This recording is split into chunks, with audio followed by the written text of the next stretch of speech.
All right, I think we'll get started. So as I said, I'm Kate Ansorga. I work at IFF and I lead IFF's real estate solutions team in the Chicago metro area. Today I'm joined by my colleague, Jessica Nepomniachtchi, who's Director of Special Projects on our Chicago team, who'll be speaking a little bit later. And I'm excited today to talk about site search. We work with a lot of organizations who are interested in acquiring publicly owned property, have heard other people who are navigating that process. And we wanted to provide this webinar today to not just talk about acquiring it in the process, but really thinking about what you need to get ready for that process. So I'll get to that in just a minute. A little bit about IFF before we get started.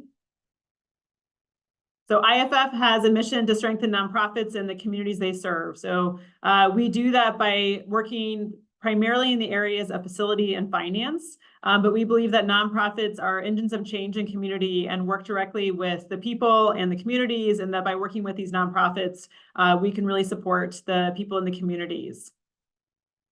Our values are prioritizing equity in our work, respecting partnerships, balancing tensions, and stewarding with heart. Many times we encounter challenges between mission and money, between urgency to take action and the thoughtfulness and decision-making process. And so we're often working with nonprofits who are really trying to navigate that and working at how we can support nonprofits who are encountering that through their facility projects. IFF works in the areas of lending and finance. So we are a facility financing agency that provides loans to nonprofits.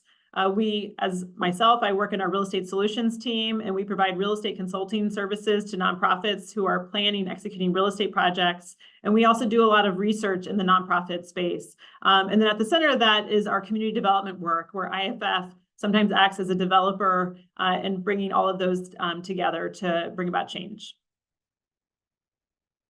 The real estate solutions team that I lead here in Chicago provides full-scale real estate solutions. So we work from the start to the end of a facility project. And our work includes things like feasibility studies, which I'll talk a little bit about today, supporting organizations during site search, pre-development, and construction oversight.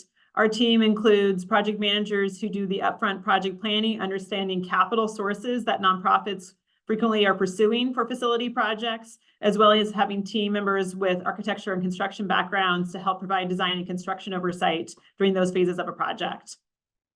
As a nonprofit ourselves, we work to make sure that our services are affordable and available to nonprofits who are going through those projects.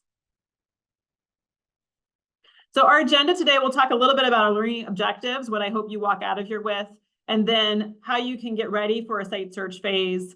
Next is a little bit about the process of publicly owned acquisition, and then thinking about pre-development, because it happens right after you find a property. And the more that you do to prepare for that pre-development phase ahead of time, the more successful you'll be. And the last is I always want to end with some stories of organizations who have acquired city-owned properties and some of the challenges they've encountered, but also how they managed to get through them.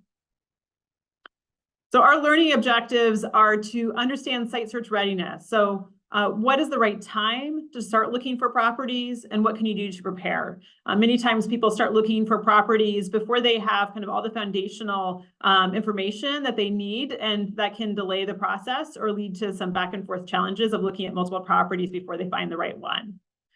My goal is to help you become familiar with the actual process, including the property search, doing a condition assessment of the property, bidding, and then closing and acquiring the property. Understanding the pre-development phase and what comes after finding a property, and then hearing project stories to help inspire you and think about your peers who might be going through this. So we'll start with site search readiness. So this is a timeline showing all of the phases of a real estate project. One of the reasons why I show this is a lot of people started thinking of it when you find a property. And so I want to take a few minutes today to talk about the feasibility stage. And this is preparing your organization to understand what is feasible for your nonprofit so that you're pursuing something that you're likely to be successful at, and not having your eyes kind of on a prize that might be something that isn't the right time and place for your organization at this time. At the end of feasibility stage, an organization is prepared to start going through site search. And then the next phase we talk about is pre-development. We'll talk about that a little bit more, but that's really thinking about bringing an architect and a contractor to your team to go through the design, and then the construction oversight of your project, and finally the occupancy. At the feasibility stage, it's really important for a nonprofit to think about how will a facility help that nonprofit make impact? How will it support their mission? And how do facilities serve the clients in the community? So we always want to start with the mission and how a nonprofit makes impact, and then thinking about the facility as an extension of that. That's your home and the place that your staff and your clients and your community experience your services.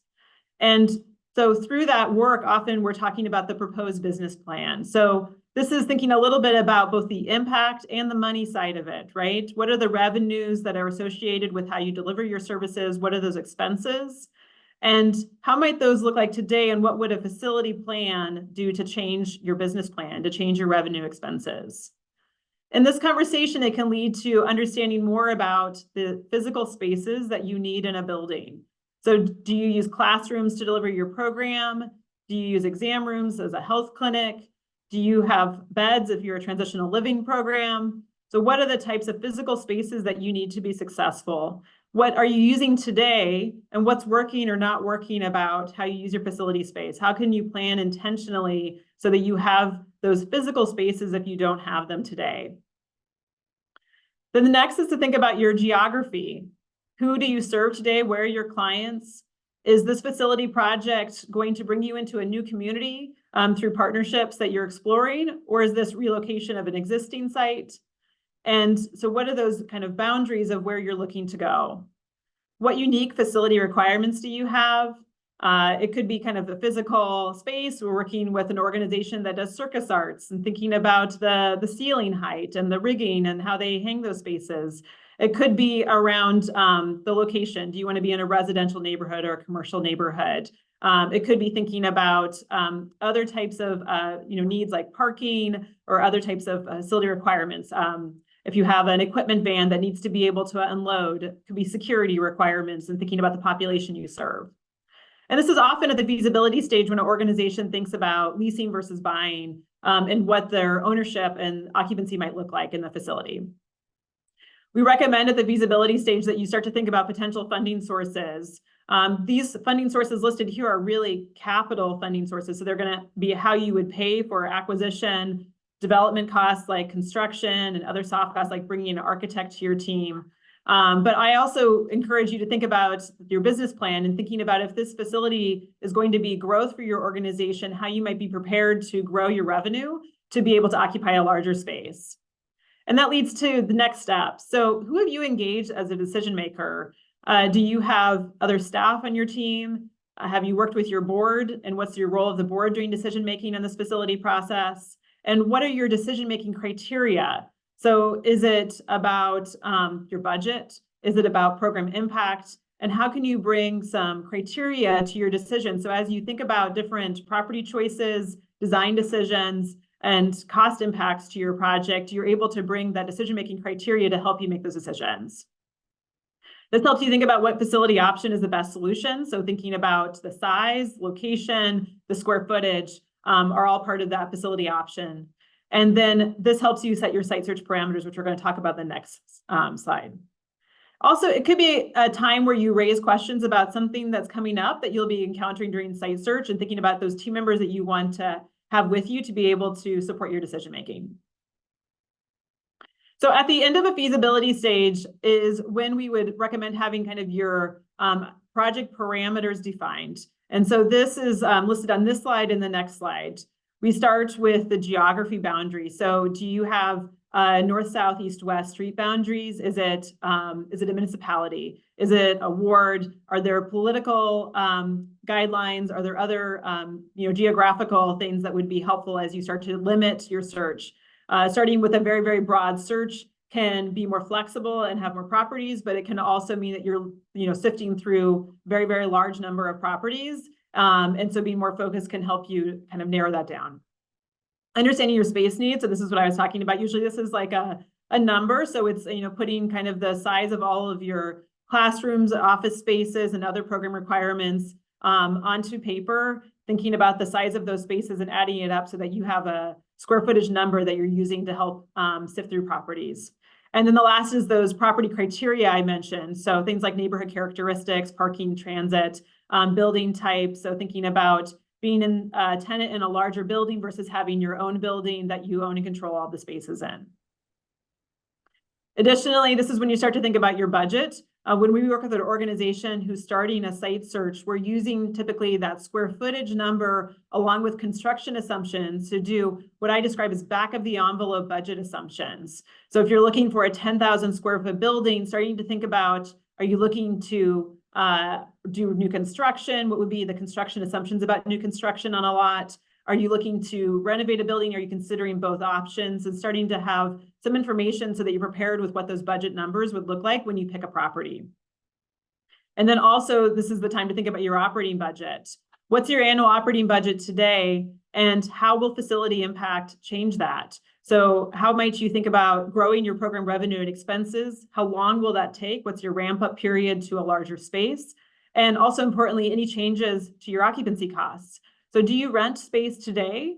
Then that might mean that you would terminate that lease and save your rent expenses, but you would expect to also have some ownership expenses for owning a building. So you will need to be prepared to pay utilities, to pay for other occupancy costs, and also to be mindful of what I call deferred maintenance. So being a building caretaker and thinking about building repair right to your roof, to tuck pointing, the other types of ongoing upkeep that you want to be responsible as a building owner. And then also thinking about potential sources of funding. So some capital funding is tied to a location. So it might be tied to a census tract. It might be tied to a political leader who is supportive of your project. And you would need to stay in that district's representative's district in order to be eligible for capital funding. So the more that you think about these potential capital sources, that can help define your search area.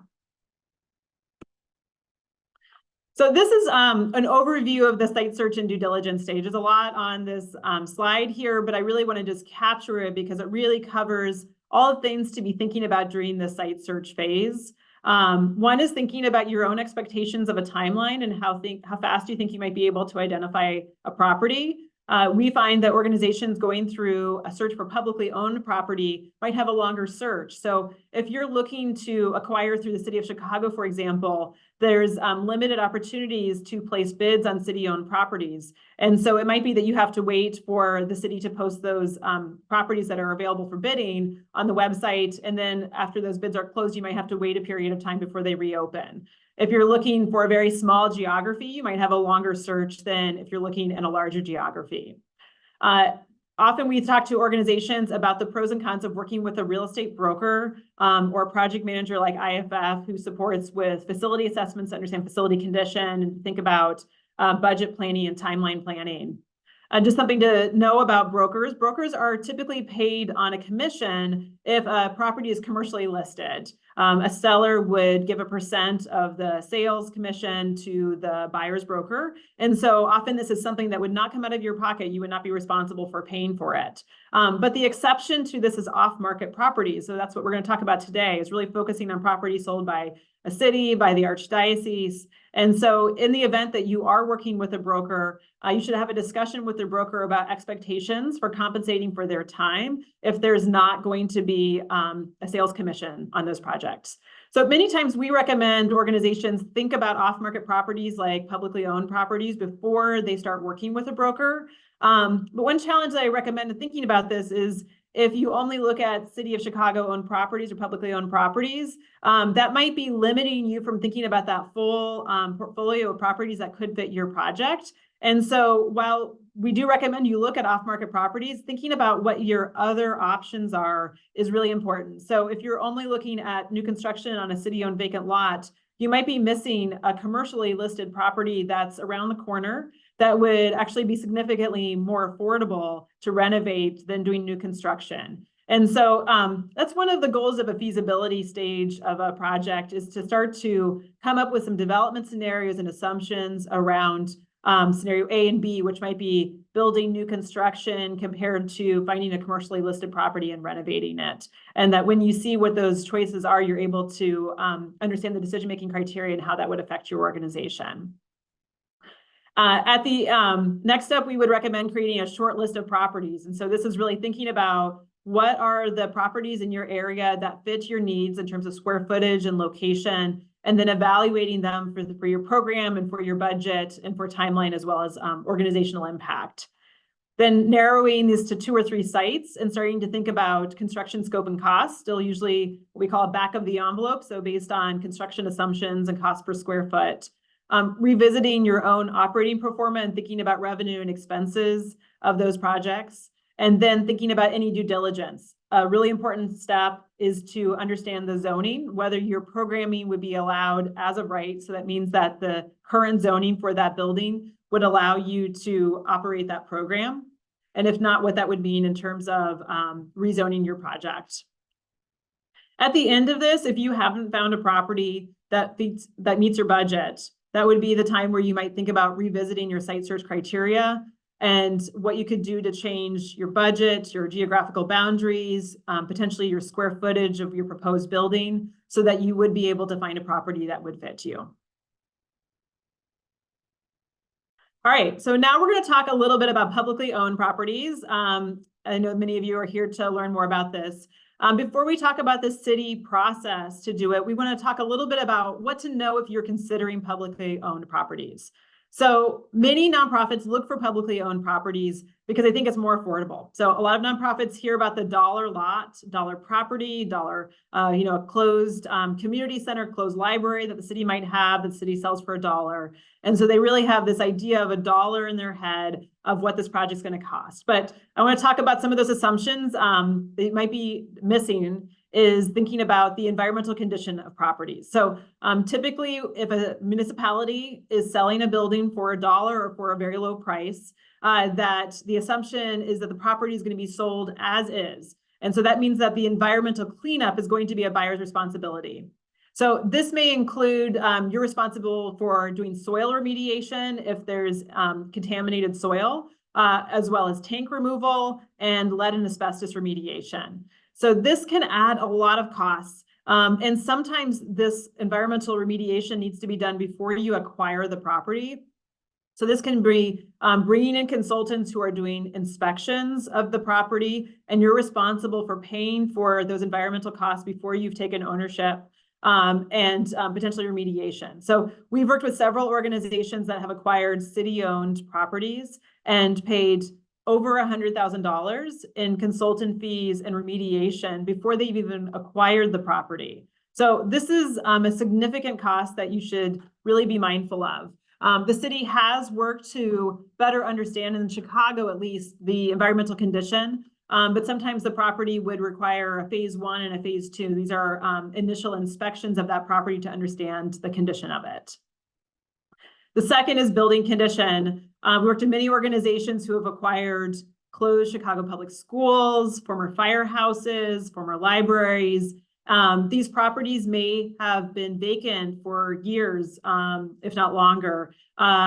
Even if they have been relatively, well secured, there can still just be deferred maintenance on those properties. But in some cases, we're dealing with significant vandalism and other challenges to the core and shell of the property.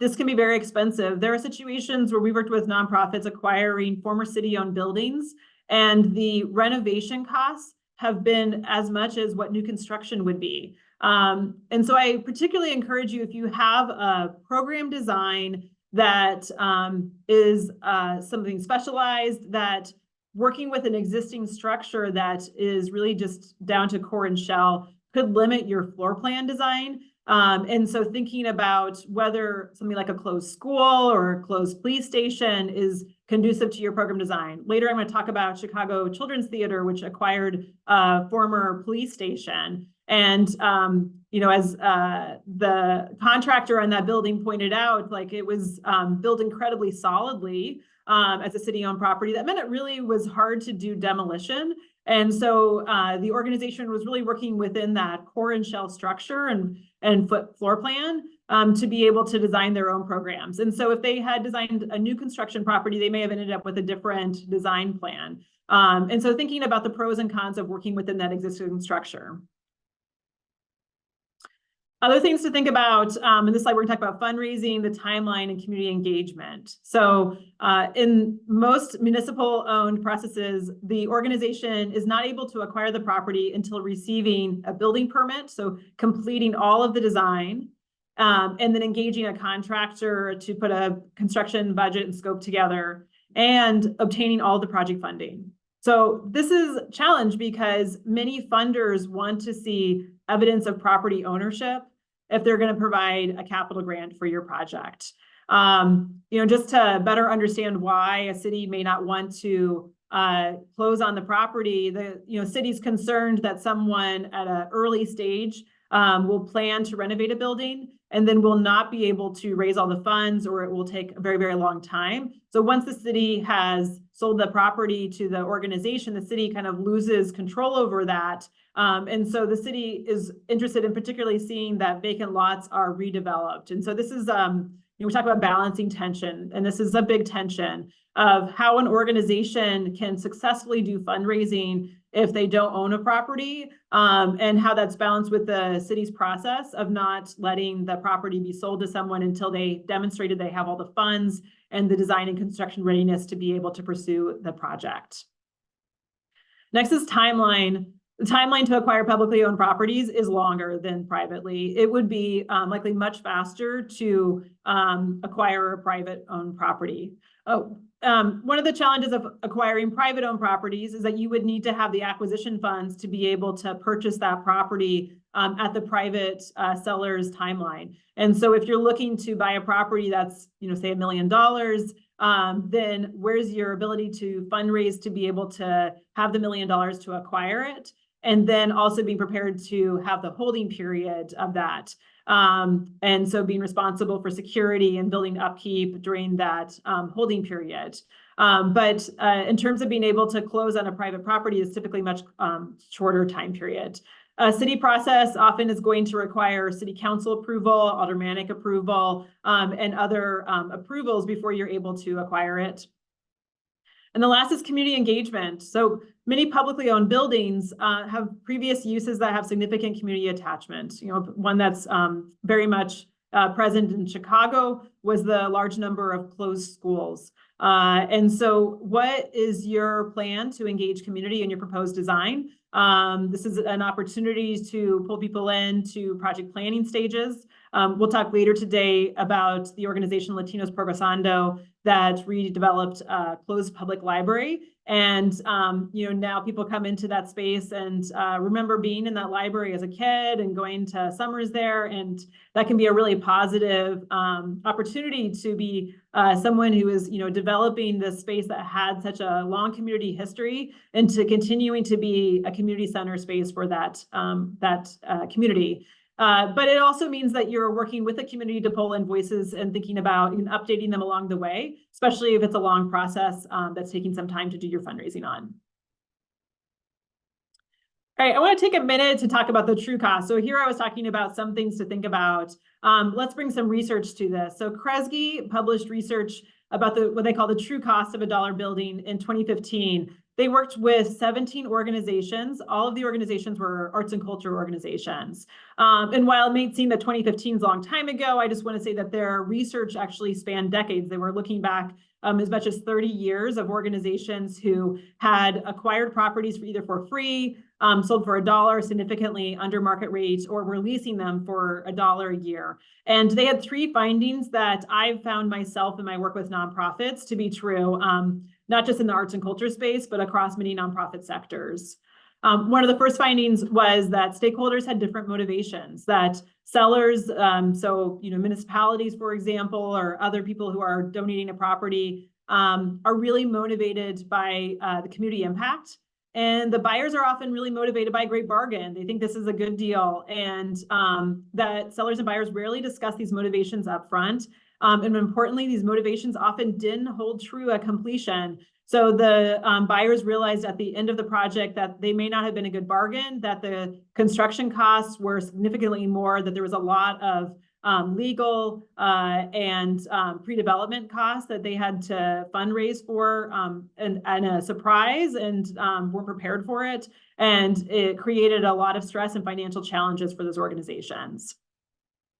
A second finding was a focus on both the short and long-term costs. So here, short-term, I'm talking about the upfront project development, the construction costs. And so those were significantly more, as I've alluded to as we've been going through here, but also the long-term costs that many of the organizations either didn't plan or underestimated the ongoing occupancy costs and the organizational staffing needs to be an owner of a property. And at the this report highlighted that only 4 of the 17 organizations exhibited strong financial health long after acquisition. And so these are organizations that really thought they were planning for growth, and then many of them had challenges on being ready to be a building owner and to continue the operations on that.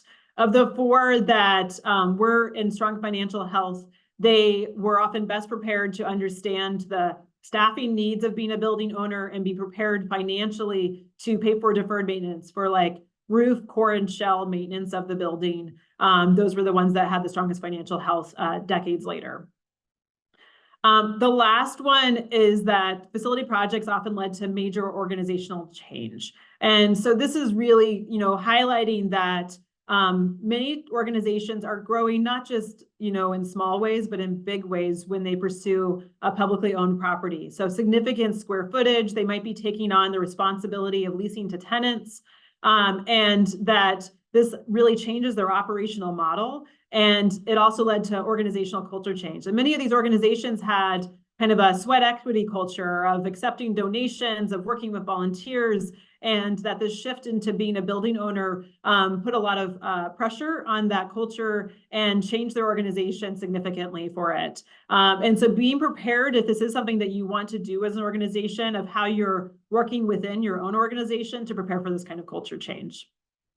This is a great report. I really summarized it very quickly here, and I included the link to Kresge's report. So highly recommend that you take a few minutes if this is something that you're thinking about yourself.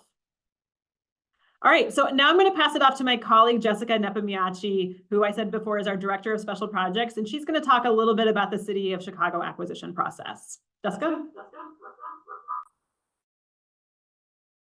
Thanks, Kate. I think we're all good now. Thanks again. So many of you know that the City of Chicago acquisition process has changed over the last couple of years. So just wanted to highlight some of those changes and where the process is today. So in 2022, City of Chicago launched Shy Block Builder, which is an application portal to encourage the purchase of city-owned land. There is also a link on that same website to the city-owned land database. So it's something that you can, search and decide what you're looking for in terms of geography, size, zoning, ward. Actually, yesterday, the City of Chicago posted new available offerings. So there's about 378 lots listed. And as Kate mentioned earlier, a lot of these properties do require further environmental review. And so the organization applicant would likely need to obtain environmental reports and, have the funds in place to pay for those, as well as work with the city to get what we call a right of entry. Some properties are not offered under the available offerings. At the same time, you are still able to note your interest in the I am interested button, which is also a new feature. So I encourage everyone who is interested in thinking about acquiring city-owned land, which most of what we're talking about is land, but we'll talk a little bit later about also city-owned buildings, to look at the Shy Block Builder website and familiarize yourself with that.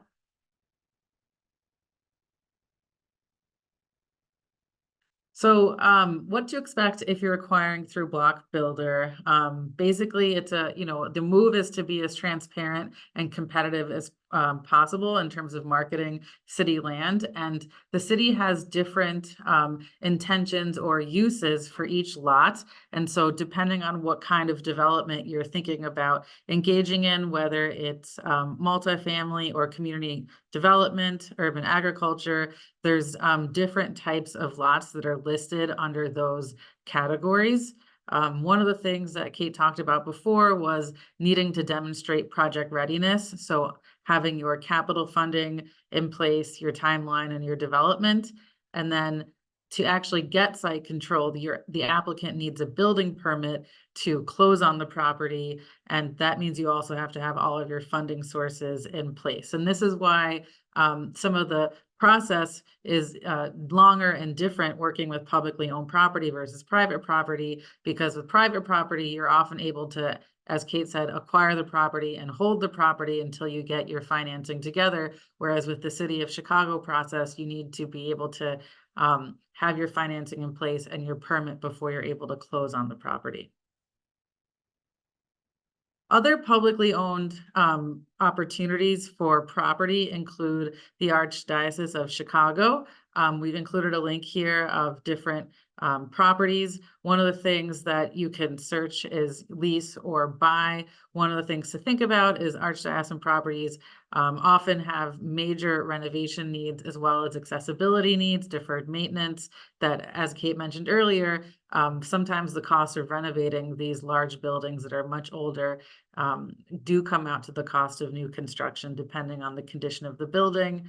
There's also the Cook County Land Bank, which we've provided a link here. You can click on that. The land bank is a little bit different than the City of Chicago in that with the Cook County Land Bank, you are able to purchase your property ahead of time. And so if you're interested in working with the land bank, please research that link and look out for those specific policies.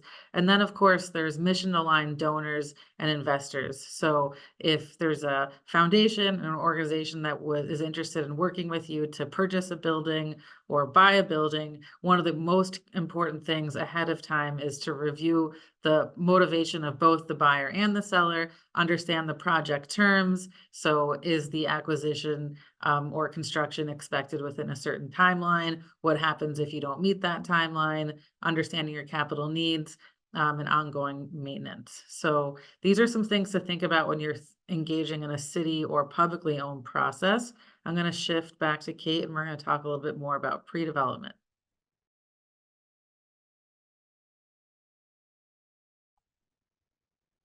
All right, so next is the pre-development phase. Thanks, Jessica.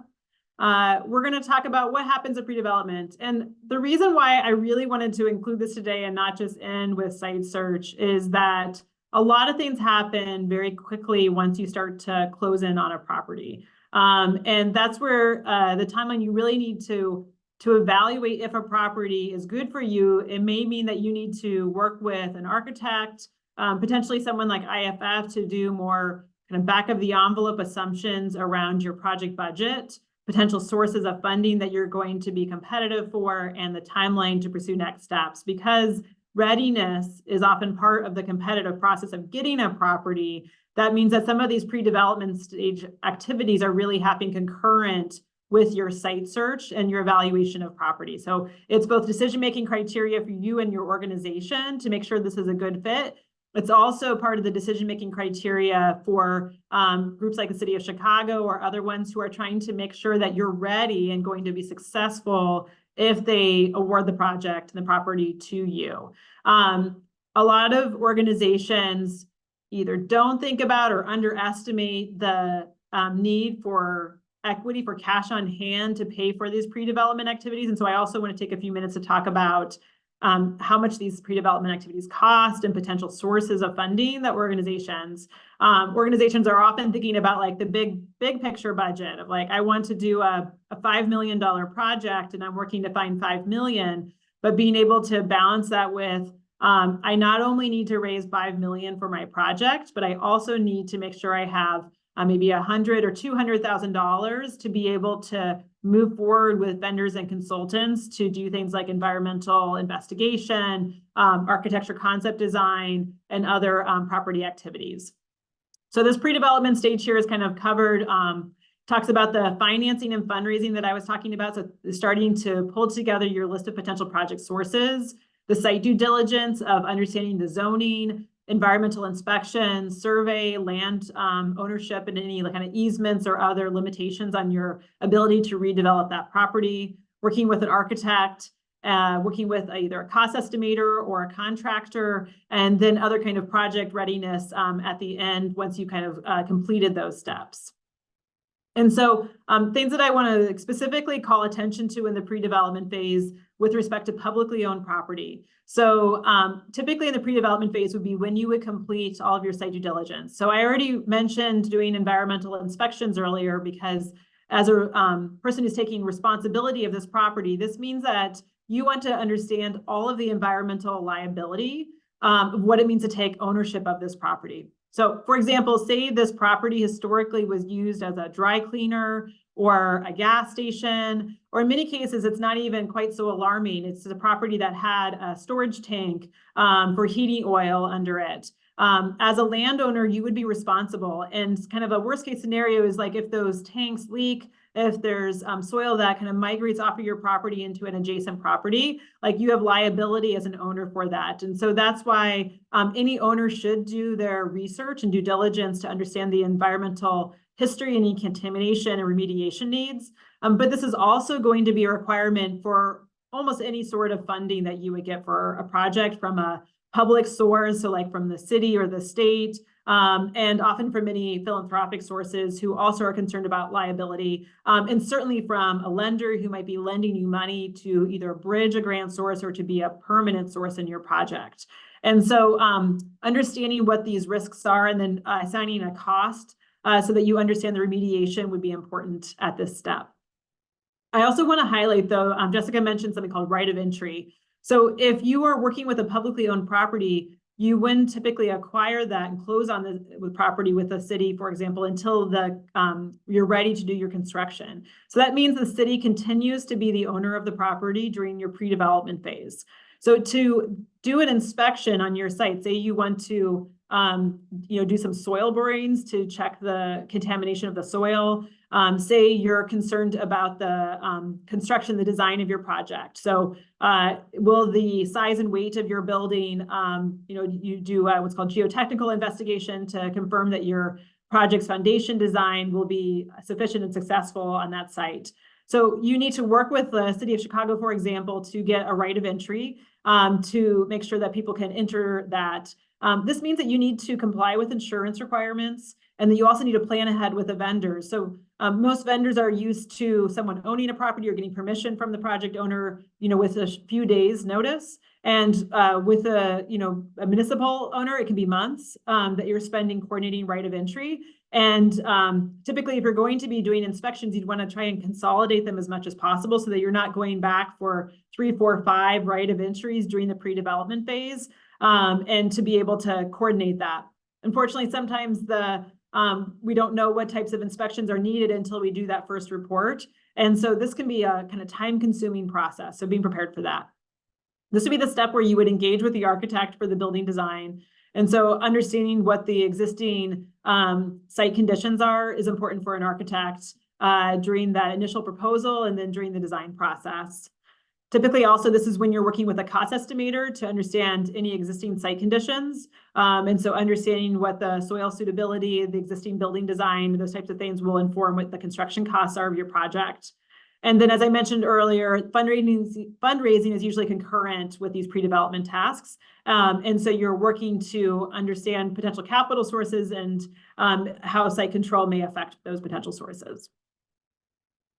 All right, so as I said, I wanted to end with a few stories of organizations, and then we'll open it up for questions. So the first story here is an organization called Latinos Progresando that's in the South Lawndale area of the city of Chicago in the Marshall Square neighborhood. And this was a library that closed, Chicago Public Library that closed. And they identified in 2015 that they were interested in buying the building and redeveloping into a community center. So Latino Progresando does many things, including legal immigration services, and is kind of a network coordinator in the Marshall Square neighborhood.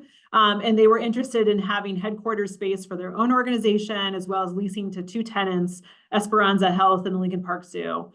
So they started working in 2015 by declaring to the city and asking for the process to be able to purchase the library and submitting an application. At that time, they worked on a feasibility study with IFF, and they used something called a Section 4 HUD capacity building grant to help pay for the cost of that feasibility study that was in partnership with Enterprise Community Partners. So IFF worked with them as an owner's rep throughout the pre-development and the construction phase. The project opened and finished construction last summer, 2023. But some things I want to highlight is that site control was a challenge. So the city didn't transfer the property until Latinos Progresando had raised all of the funds and had obtained the building permit and was ready to start construction. This made fundraising harder for the organization. The city also sold the property with a restricted use. So initially, the proposal from the city would have restricted the property from being sold to any other organization except for a nonprofit that provides legal services. So why is this important? Latinos Progresando, at this point thinks that they want to own this building long term. So why would it be a big deal that there's a restricted use? So it was a big deal because Latinos Progresando was working with a lender, and the lender uses appraisals to determine the amount that the organization can borrow. So the restricted use reduced the value of the appraised value of this property. So Latinos Progresando went back to the city and appealed to have the restricted use be to any other nonprofit, which did increase the appraised value. It's very hard to find another legal services organization. But the restricted use still did reduce the value of that property because it can only be sold to nonprofits. So this is all just really important as you think about some of the restrictions that come with it and how they might impact other financing, for example. City-owned properties typically also have local hiring, MBE, WBE, minority women hiring requirements, and other kind of prevailing wage requirements that come with them. And so understanding how all of those restrictions are going to affect the team you put together and the construction costs of your project, so that you're working with, for example, an architect and contractor who have experience with that and are able to successfully meet those city requirements. The other thing that I've highlighted earlier was the significant pre-development costs. The fees that Latinos Progresando paid for architecture, project management, for site investigation, all of those were hundreds of thousands of dollars that they had to do fundraising for during the pre-development phase, while they were also funding for the full project to keep that project moving. And then last is structural condition. So the condition of soil underneath. So the building is a renovation and addition. And so the architect had to do several property inspections to understand the soil suitability, and the construction costs were tied to that. And so there was some increased construction costs because of the soil suitability of that Latinos Progresando didn't fully understand at the time that they initially pursued this project, and wasn't covering as they were going through that site due diligence and investigation phase of a project. So overall, the project timeline on this was 8 years. I don't think that timeline is an egregious timeline for a publicly owned property.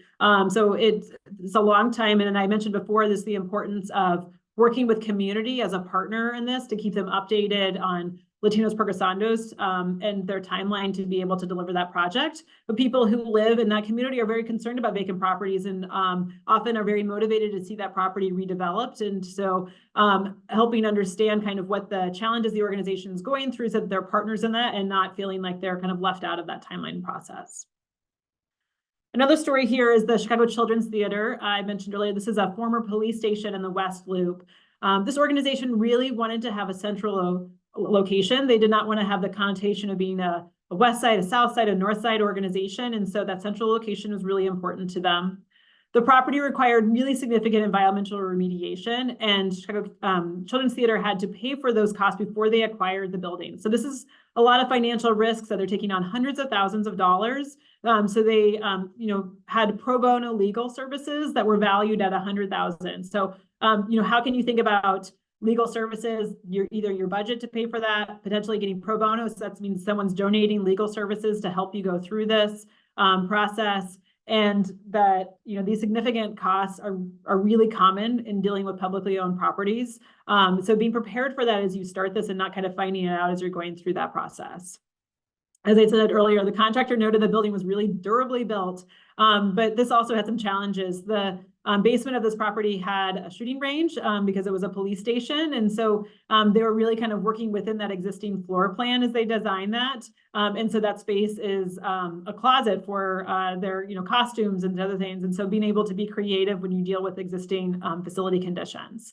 And with that, I think I'm going to pause and wrap things up here. So I want to have kind of like a few takeaways for you as you walk out of here. One of the most important takeaways is just really understanding your financial plan for both the upfront costs. And when I talk about this again, it's that pre-development phase of how you find money to pay for the development team members during the early stage of design, environmental investigation, but also your total construction budget and project costs. And as well as thinking about your ongoing occupancy costs. What does it mean to be a building owner? And how are you preparing to have the program revenue and expenses to be successful at that, and including occupancy costs and being a steward of your building for the long term as that as well. Really thinking about private property. So not just exclusively focusing on publicly owned properties, but thinking about the pool of properties that could work for your organization so that you can do some development scenarios and compare the pros and cons. Starting to think about your development team members today. This is most obviously architect or contractor, could be someone like IFF as a project manager, also thinking about legal team members, and then eventually thinking about those development team members and the other types of vendors you might need to support, like environmental or other specialty needs. And then last, but certainly not least, is engaging your board. So board is really important to the outcome of a project. So what's their role? Is it decision-making? Is it capital campaign? What other expertise might they lend to you to support you as you're going through this project? And if you feel like you have a gap in some of those areas, then is this the right time to start potentially thinking about filling with additional board members who could bring that expertise so that they're brought in earlier than later and able to support you as you go through that project? I'll end with just a little overview of some of the things that IFF does. As I mentioned before, we do a feasibility study that helps you really plan for it. We also do facility search and evaluation. So we do building inspections to help understand what the intended use of the property is, how you might be redesigning it, and the construction costs associated with it. And then we provide design and construction oversight to nonprofits who are going through facility projects, as well as do a lot of technical assistance. So through some programs, we're able to support specific sectors or geographies to help bring real estate planning services to those sectors and geographies.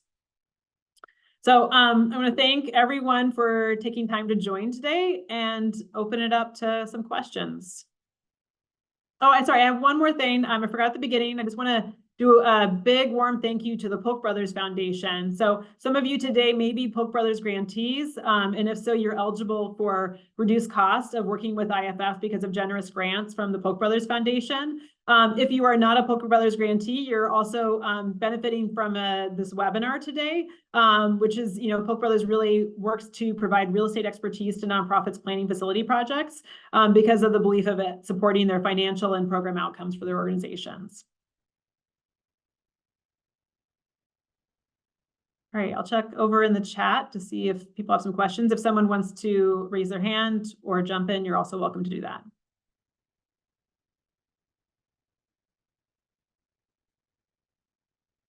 I see Colette, you have your hand up. Hey, Kate. So I get that the city wants the not-for-profit to do all the due diligence work. Doesn't usually have anything to share with the organization as far as background information on the site, and it's a buy or take that risk thing. It doesn't make a lot of sense to me though, but maybe it's true that if you do all that work and you ultimately find a intolerable environmental situation that then has to become public knowledge. I mean, because once somebody knows it, everybody has to know it. That the city doesn't reimburse you for that report because they need to deliver that report to any future buyers. Okay, good question. So the city has been over the last few years working to try and solve this. It's a big complex problem because the phase 1 and phase 2s are dated reports. So for many buyers, lenders, legal would recommend that you need to have a report that's both specific to the person buying the property and current, because an example would be like fly dumping. Like, say the city ordered reports 5 years ago, and in that period since, someone has dumped something on the site, and so that report is now unreliable. And so that's one of the challenges of the cost of new reports. A phase one report is relatively affordable. It's a few $1,000s. And I know for some people that can still feel out of reach, but the idea is if you're going to take on the liability of owning a property, it's good money spent. And then a phase two report would be based on the history. And so that's where they would discover, like, there's a dry cleaner or gas station as owner in the property. And so then that you would recommend doing soil borings. The city has worked to do kind of a mass review of properties to identify which ones would be relatively easy to do environmental clearance. And so through the Chicago Block Builder, some of those properties have been cleared by the city's 2FM Fleet and Facility Management team. And that's why when you do that search, some of them say that additional reports are needed and some do not. And so especially I think through like residential city lots, like which have a lower risk of being environmentally contaminated than like a commercial property, you might see that those are cleared for purchase versus a commercial property they would not be. But that's, I mean, because of the time nature of these reports, like that's why it's hard for someone to sort of pass on the report. And so that's why it's hard for the city to say, we're going to reimburse you for this, because in like all likelihood, the next buyer would need to do their own reports on this. And it's unfortunate. Does that get at your whole question? It does. It gets to the question, but I do think that it's a little, I mean, I get the time sensitivity of it. I appreciate that from just my experience, but that knowledge base that you have is not something that can be not shared. You know, once you know it, you know, and once the city knows there's an issue, the city has to share that fact. And even though you have to do an updated report, it's still documented information that just seems like the city might want to change their view on it, but that's okay. I appreciate it. Thank you very much, Kate. So these are like big system level problems that, Yeah. definitely are challenging to solve, right? And so I do the Shy Block Builder. I just want to really emphasize this has just been around since 2022. So we're only 2 years into this new platform. Historically, often like each mayor kind of had like new initiatives that came about of like how they would work to dispose of city-owned properties. And so this platform is trying to bring more clear and transparent process of how the city is selling properties. So many organizations that IFF worked with previously would go straight to their alderman and make an appeal for a property. And then, you know, the alderman may or may not be working with the Department of Planning to have the city be aligned on this, right? And so we've seen situations where multiple interested parties are working to buy the same property for $1 in the city and investing their own cost in architecture. And then one of them gets it and one doesn't. And so there's a lot of system level challenges to how so a large city like Chicago can be a partner with community and being able to both see the value of those properties bring money and cash to the city, as well as see the community be a partner in designing what the outcome of the building is on that project. So we talked about balancing tensions earlier, like there's a lot of that in there. All right. So I saw Nadia asked a question about if Shy Block Builder says that the status of a lot is application received from an earlier round, presumably we should assume it is in process of being acquired for someone else. This is what I understand. We did talk with the city over this last month, and there was at least 2 earlier rounds that the city has opened up for bids. In the earlier rounds, I understand that there was actually significantly more properties released for bid.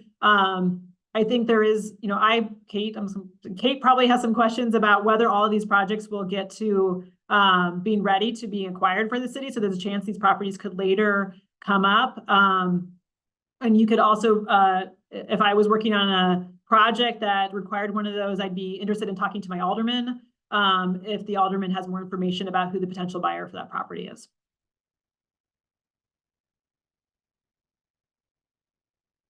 All right, other people can raise your hands if you have questions or jump in.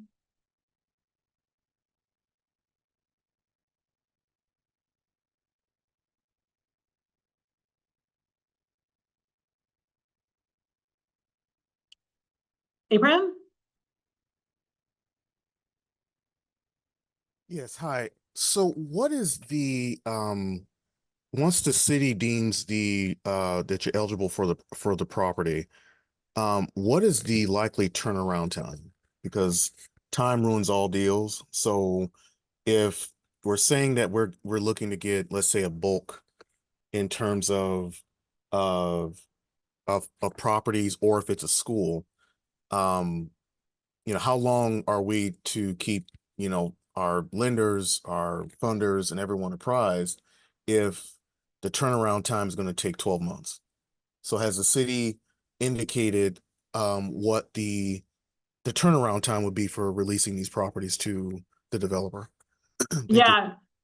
So I think it depends on your readiness, like what you mean by ready. So as I said, the city wants to see evidence of funding raised for the project and building permit. So typically what the city's going to prepare is a closing checklist.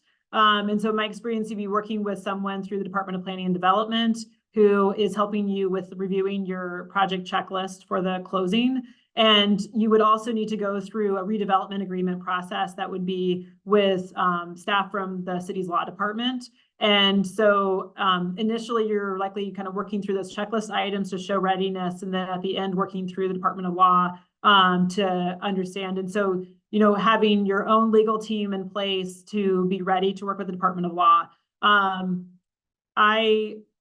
going to say that if you have all of your checklist items ready and then you're working with the Department of Law, that could be several months, kind of depending. The more that you're sort of working with Department of Planning to get that teed up with Department of Law, the more quickly that will likely go kind of at the last redevelopment agreement stage. And the redevelopment agreement is what's going to kind of memorialize things like procurement requirements, hiring requirements, environmental cleanup requirements. And so having all of those kind of reports and inspections done so that the city staff can review those so they're memorialized in that RDA report. I do find that Department of Planning staff is receptive to understanding if the ball is in the city's court, what kind of next steps and timeline is. But a lot of times in our projects, we find that the ball sits in the nonprofit purchasers court for a long time because of the fundraising and design process that's needed to get to the building permit stage. So usually those are the most significant timeline. Thank you. Yep. So it can make it hard when you ask the city, like, how fast can I buy these? Because they're often going to say, well, it would be up to you being able to provide these 6 items on your checklist. And so there's, then it's kind of a question of how long will it take you to acquire those, and then being able to figure out where you are in the city's timeline.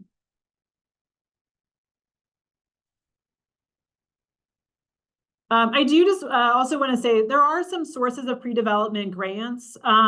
If you're an organization that is acquiring a city-owned property, these are competitive programs, and it depends on the program of your building.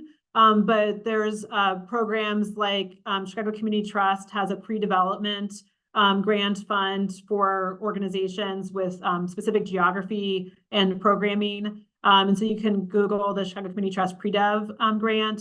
The Jewish Council on Urban Affairs has the Community Ventures programs, which can provide some no and low interest loans to cover pre-development grants. We've worked with Landmarks Illinois, which can support pre-development costs for buildings with historic uses. And so if you're starting to think about some of these sunk costs of the pre-development expenses, do start to think about potential grant sources that are specifically focused on pre-development.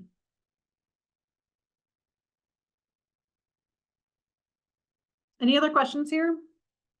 We're coming right up at 12 o'clock.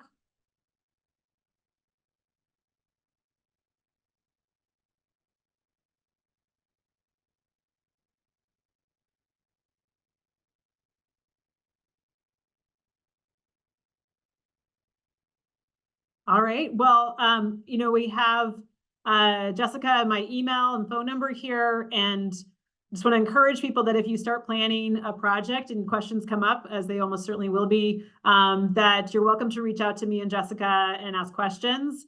Someone asked if the recording's being shared, and we are working to provide both the slides and to post the this video today on YouTube so that you would be able to reference it later or share with others if you someone missed today.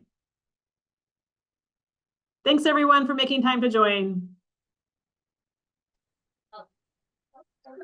Can I ask if Black builders have a new timeline coming up for application, or is it open application, or they just they have whenever they announce those?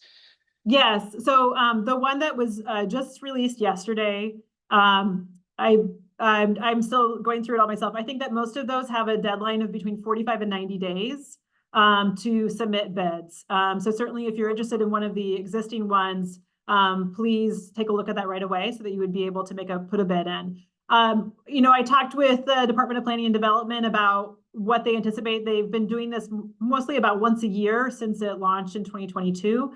Their goal is to work towards doing a couple of offerings a year. And the city is being strategic. So like 378 properties were listed. They have a lot more properties, but they are working to kind of strategically identify properties that have good opportunity for redevelopment and kind of be able to match the city's resources with developer and interested parties who want to work towards that. So again, if you don't see a property listed, there's that button that says I am interested. And so I'd encourage you to click on that button, submit, if there's one that you're not seeing available for offering right now, and it can help them plan for future offerings.